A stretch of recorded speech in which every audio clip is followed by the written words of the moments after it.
नमस्कार दोस्तों, मैं विनय दुबे मुंबई से। कैसे हो अंड भक्तों? मत बताओ कहाँ हो, पूरा देश जानता है तुम कहाँ हो। गटर तो गटर। खैर, आज एक खुशखबरी देनी थी तुम लोगों को। मैंने कुछ महीने पहले नासा को मेल किया था। अमेरिका की जो जांच एजेंसी है नासा, जो अंतर्राष्ट्रीय ख्याति प्राप्त एक संस्था है, उसको मैंने मेल किया था कि आप हमारे भारत आइए। हमारे यहाँ एक सत्यानाशा है जो केवल झांसा देता है, और उसके जो सैनिक हैं उस पे जरा आप रिसर्च करिए। आपको हमें जानना चाहते हैं वो कौन सी प्रजाति के प्राणी हैं। उन्होंने रिसर्च की रिपोर्ट आई। उसमें बताया गया है कि वो नर हैं, वो ना नर हैं न मादा हैं, न वो तृतीय पंथी हैं, न वो मानव है न वो जानवर हैं। वो एक नई प्रजाति है। इतना डरपोक प्रजाति है जो सोशल मीडिया पे अपनी फोटो तक लगाने से घबराता है।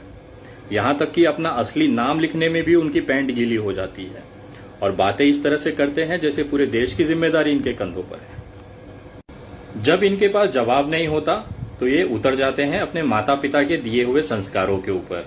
मोहल्ले भर की मेहनत के बाद जो इनको मिला है, जो इनका जन्म हुआ है, उसके बाद ये उसी रंग में आ जाते हैं। ये दूसरों की मां बहन करने में एक क्षण भी नहीं गवाते हैं। ये ऐसे प्राणी हैं जिन्हें अपने बाप का पता नहीं होता, लेकिन दूसरे के बापों के नाम वो क्या है इसमें उनका ज्यादा इंटरेस्ट होता है। अगर आप 90% इनके पोस्ट देखें तो ये केवल मुसलमानों को टारगेट करते हैं। मुसलमानों को इसके लिए पता नहीं ये क्यों इतना टारगेट करते हैं। मुसलमानों ने इनकी क्या मार के रखी हुई है वो आज तक पता नहीं चला कि उनको तकलीफ क्या है। और सबसे बड़ा, इस पूरे विश्व के अंदर, पूरे ब्रह्मांड के अंदर इस्लाम का सबसे ज्यादा प्रचार करने वाले यही हैं। इनका नाम है अंडभक्त। ये अंडभक्त ऐसे हैं, ये दिन भर में 100 पोस्ट करेंगे। उन 100 पोस्ट में से 99% जो पोस्ट होती है वो मुसलमान और इस्लाम के संबंधित होती है। एक तरह से इन्हें अपने खुद के ग्रंथों का, खुद के वेदों का, खुद के श्लोकों का इनको ज्ञान नहीं होगा, लेकिन इस्लाम का पूरा कुरान इन्होंने पढ़ रखा है। उसमें क्या क्या है वो सारी चीजें ये अपना ज्ञान प्रदर्शित करते रहते हैं। और उससे सबसे बड़ी बात, ये गाली खाने में पूरे विश्व में सबसे ज्यादा 1 नंबर पे आते हैं। एक्चुअली नासा ने ये कहा है कि ये जो प्रजाति है ये इनका अवतार हुआ है, ये पैदा नहीं हुए हैं। ये किसी भी मनुष्य से पैदा नहीं हुए, किसी भी जानवर से पैदा नहीं हुए, ये अवतरित हुए हैं। जैसे इनके बाप अवतरित हुए थे वैसे ही ये अवतरित हुए हैं। और इनका अवतार इस कलयुग में इसीलिए हुआ है कि ये दिन भर रात भर बैठ के गालियां खाएं। इनका एक बार गाली से पेट नहीं भरता। ये एक पोस्ट पे 100 गालियां खाते हैं, फिर दूसरे के पोस्ट पे 100 गालियां खाते हैं। ऐसा दिन भर में अगर 5-6 हजार गालियां अपने माँ बाप को न खिलवाएं तब तक इनको चैन नहीं पड़ता। इस प्रजाति में सबसे खूबसूरत बात यह है, इतने बेशरम होते हैं, इतने निर्लज्ज होते हैं, इनको हर जगह से दुत्कारा जाता है, पिछवाड़े लात मारी जाती है, उसके बाद भी इनको तृप्ति नहीं होती। ये बार बार मुंह उठा के चले आएंगे और जिसके पोस्ट पे आएंगे उससे बोलते हैं, उनसे कहते हैं कि तू निकल यहां से।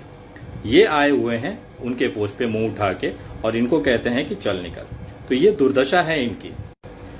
इन अंडभक्तों का खून केवल मुसलमानों के नाम पे खौलता है, उसके अलावा कोई भी मामला हो जाए इनका खून नहीं खोलता। भले हमारे देश के जवान 20 शहीद हो जाएं तो भी इनका खून नहीं खोलेगा, क्योंकि जिस चाइना से हमारी लड़ाई थी वहां पे मुसलमान नहीं थे। अगर यही गलती से पाकिस्तान होता तो अभी पूरे रास्ते कैंडल मार्च, पूरे रास्ते आंदोलन, पूरे रास्ते तांडव हो रहा होता। लेकिन ये अंडभक्तों को ये नहीं पता कि एक पार्टी और एक समाज, एक समुदाय के विरोध करने से अच्छा आप देश के साथ खड़े रहते हैं। मैं आज आपको कुछ चीजें बताने जा रहा हूं जो मुझ पे आरोप लगाया जाता है कि मैं स्टंटबाज करता हूं, मैं अफवाहें फैलाता हूं, मैं केवल बड़ी बड़ी बातें करता हूं। अगर मैं स्टंटबाज होता, अगर मैं सिर्फ स्टंट करता तो उसका रिजल्ट नहीं आता, परिणाम नहीं आता। मैंने मजदूरों की आवाज उठाई, बांद्रा में मजदूरों का आंदोलन हुआ, उसके बाद तुम्हारे जो दिल्ली के बाप बैठे हैं उनको झुकना पड़ा। ये स्टंटबाज का रिजल्ट था कि उनको ट्रेनें और बसें चलानी पड़ी। ये मेरी हैसियत है। मैं स्टंटबाजी करता हूं तो तुम्हारे पिछवाड़े लाल होता है और तुम्हें झुकना पड़ता है।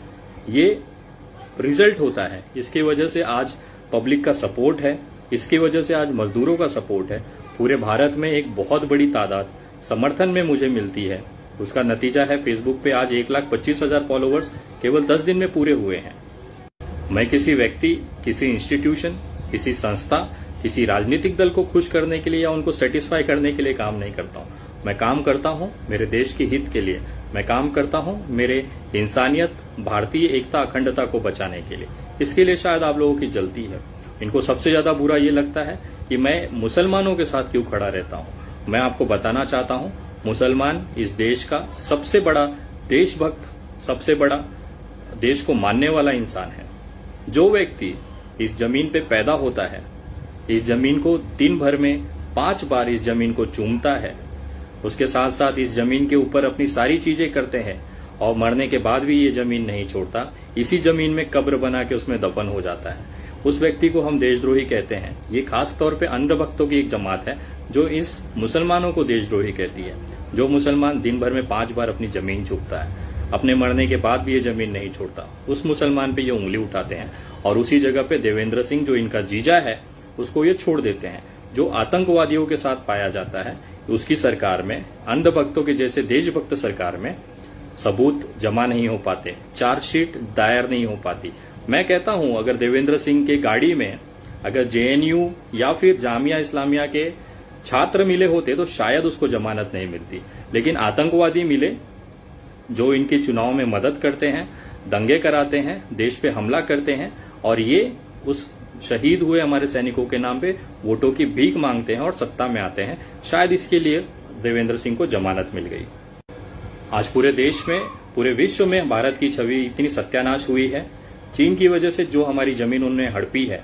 लेकिन हमारे प्रधानमंत्री जी ने खुद आके ये कबूल किया है कि हमारा कोई विवाद ही नहीं है, हमारे कोई वहां पे जमीन हमारी किसी के कब्जे में नहीं है, चीन की तरफ से या हमारी तरफ से कोई झगड़े ही नहीं है। तो ये 20 जवान आखिर शहीद किस नाम पे हुए? देश शर्मिंदा है कि हमें ऐसे प्रधानमंत्री मिले हैं जो अपने आप को 56 इंची कहते हैं, लेकिन मुझे आज तक समझ में नहीं आया वो 56 इंच सीना था या पिछवाड़ा था। मैं आज आप सभी से कहना चाहता हूं कि आज आप लोगों को ये समझने की जरूरत है कि देश में देश को तोड़ने वाली सरकार है। सेना को बदनाम कर दिया, उनकी शहादत को खत्म कर दिया। जिन लोगों ने, जिन परिवारों ने अपने बेटे खोए हैं, उनको आज कैसा महसूस होता होगा कि हमारे देश का प्रधानमंत्री कह रहा है कि कुछ हुआ ही नहीं है। ये वही लोग हैं, एक्चुअली सत्ता जो है वो बे औलादों के हाथों में है, जिनको औलाद का फर्क, औलाद का दर्द नहीं पता होता है, वो इस तरह की भाषा इस्तेमाल करता है। अगर मोदी जी ने जो खोए हुए सैनिक है उनको अपना परिवार समझा होता तो आज युद्ध की घोषणा, या नहीं युद्ध तो कम से कम उनको एक करारा जवाब दिया जाता था। इनके अंडरभक्त फेसबुक पे चिल्लाते हैं 1962 में भी चीन ने जमीन हड़पी थी, तो बेटा उस समय युद्ध लड़ के हमने, वो हार हुई थी, उसके बाद वो जमीन हमारे हाथ से गई थी, उस समय युद्ध हुआ था। कम से कम इस बार बिना युद्ध हुए हमारे सेनाओं को मरने दिया और उसके बाद हमने जमीनें छोड़ दी। ये सबसे बड़ा कलंक है हमारे देश के ऊपर और ये आज तक सही में मोदी है तो मुमकिन है, आज तक इस देश के इतिहास में ऐसा कभी नहीं हुआ था। मैं आज सभी से कहना चाहता हूं कि आप सबको ये समझने की जरूरत है कि देश का जो एक माहौल है, केवल भारतीय जनता पार्टी ने गंद मचा के रखी हुई है, गंदगी फैला के रखी हुई है। आज इस देश को बायकॉट बीजेपी की जरूरत है। भारतीय जनता पार्टी जब तक इस देश में रहेगा और तब तक इस देश का कोई विकास नहीं हो सकता है। मजदूरी, आज महंगाई इस लेवल पे है कि आप कुछ खरीद नहीं सकते हो, लोगों के जेबों में पैसे नहीं है और हम बनेंगे विश्व गुरु, वो विश्व गुरु जिसको नेपाल भी आके पिछवाड़े गोली मार के चला जाता है। नेपाल हमारा भाई था, चीन हमारा भाई था, उनके साथ हमारे संबंध खराब करने वाले भारतीय जनता पार्टी। आज विश्व के अंदर हमें हंसते हैं हम पे लोग, एक इंडियन बोलने के बाद, भारतीय बोलने के बाद लोग हंसते हैं हम पे कि हमने किस बेवकूफों को सत्ता दे दी है। आज वो हमें इस बोलते हैं कि इस तरह से हमें बेइज्जत होना पड़ रहा है इस पूरे विश्व के सामने। देश के अंदर तो हालात है ही हैं, आम जनता मर रही है, सरकार जो करोड़ों अरबों रुपया है वो उद्योगपतियों को भेज रही है। ये सारी दिक्कतें हैं हमारे देश में। आज कोई खास विषय नहीं था। जाते जाते केवल इतना कहना चाहूंगा कि मैं नरेंद्र मोदी से नहीं डरता हूं, मैं उनके किसी मुख्यमंत्री से नहीं डरता हूं। मेरा जो आप बिगाड़ सकते हैं बिगाड़ लें, मेरी आवाज इसी तरह से चलती रहेगी और इन अंधभक्तों का मैं तबीयत से बजाता रहूंगा। आज मुझे भारत के संविधान पे विश्वास है और इसी संविधान ने मुझे ये अधिकार दिया है कि मैं अपनी बात रख सकता हूं डंके की चोट पर। आज इस समय लाशों के ढेर लगे हुए हैं, सारी चीजें अपनी जगह हैं। आज मैं आप लोगों से एक निवेदन करना चाहता हूं कि इन जो लोगों के घरों में मृत्यु हो रही है, देहांत हो रही है, उन लोगों के परिवार को संभालने की हमारी जिम्मेदारी है। एक मुहिम मैंने चलाई है मुंबई के अंदर। अगर आप लोग भी इस मुहिम का हिस्सा बनना चाहते हैं उनके घर राशन, उनके घर भोजन और उन लाशों के अंतिम संस्कार में अगर आप भी मदद करना चाहते हैं तो आप मुझे मदद भेज सकते हैं। जिस तरह से दिल्ली दंगों में आप लोगों ने मदद किया था, अपेक्षा करता हूं वापस से एक बार आप लोगों की जरूरत है। आप पेटीएम, गूगल पे, फोन पे पे भी ये चीजें भेज सकते हैं मदद, जो भी हो स्वेच्छा से। कोई जरूरत नहीं है कि बड़ा अमाउंट हो, 1 रुपया भी अगर है तो इस समय उन लोगों के लिए संजीवनी बूटी है, उन लोगों के लिए जीवन दान है जिनके पास कुछ भी नहीं है। तो आप पेटीएम, गूगल पे, फोन पे भी कर सकते हैं। नंबर है 9594394948। मैं नंबर वापस बोलता हूं 9594394948। आप इस पे यूपीआई भी कर सकते हैं। आप लोगों से सहयोग आ रहा है, उनसे जरूरतमंदों की मदद हो रही है, वो चीजें मैं आप लोगों को अपडेट करते रहूंगा। और अगर आप अभी सोशल मीडिया पे मेरे पेज से नहीं जुड़े हैं तो कृपया जुड़ें। मेरा पेज का नाम है the Vinay Dubey, Facebook page है। इस पे 1,25,000 फॉलोवर्स हैं। मैं ट्विटर पे भी आप जुड़ सकते हैं। मेरा ट्विटर हैंडल है @the_Vinay Dubey, VINAYDUBEY। आप मुझे इंस्टाग्राम पे भी जुड़ सकते हैं। मेरा इंस्टाग्राम आईडी है विनय दुबे इंडिया। तो आप इससे जुड़े, वीडियो ज्यादा से ज्यादा लोगों तक पहुंचाए। देश की असलियत बताना जरूरी है और जिनके आवाज में दम है वो आवाज उठाएं। इस देश को इस समय भाजपा जो बर्बाद कर रही है उससे बचाने की जरूरत है। जय हिंद, जय महाराष्ट्र।